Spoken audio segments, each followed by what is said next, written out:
I'm Ian Farthing and I'm going to be directing Frost Nixon this summer.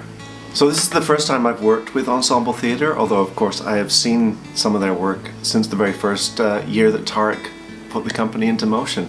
And it's been exciting to watch that company grow over the years. Most of that time I've been in Ontario, where I was running the St. Lawrence Shakespeare Festival for 9 years. And now I'm back in Vancouver, freelancing as a director and actor.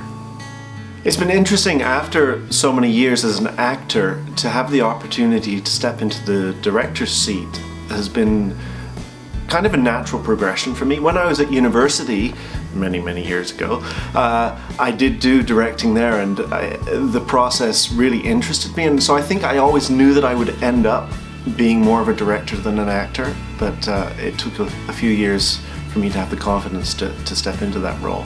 I love seeing the big picture of things. I love being able to bring together all the elements of the music and the lights and the sound and the actors and the text, and I enjoy the process of putting it all together, as Sondheim says in his famous song.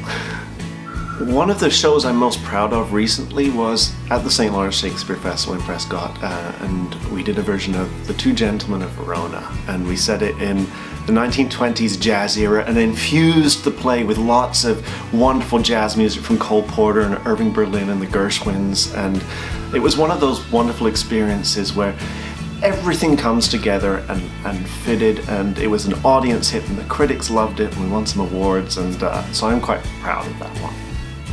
My favorite play, I kind of have a cop-out answer, but I mean it when I say that it's whatever play I'm working on at the present, because you kind of get yourself so immersed in that world that it becomes what you think about all the time. Of course there are plays that I want to do as an actor, there are plays that I want to direct as an actor, but right now Frost Nixon is the one that's top of my list. So what is Frost Nixon about?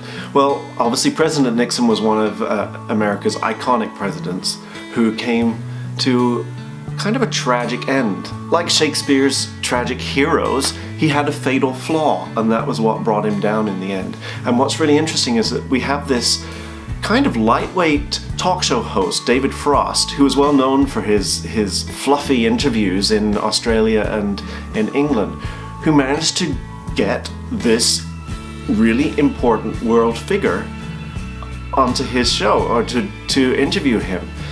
And the interesting dynamic that ensues between Nixon thinking that this interview is going to be a walkover, and the way that David Frost is able to use his lightweight reputation to actually undercut and get to the root of the issue, and to get Nixon to actually admit that he broke the law, which is kind of the crux of the play. Some of the unique challenges of this play are that it involves historical, real people, and so you have to find a line between recreating these historical events while still remembering that it's a piece of theatre. You don't want to go for copycats. You don't want impersonations of these characters. You want to find the essence of these characters as they are written into the play. And I think we've assembled a cast who are going to be able to do that superbly. I'm very excited about that.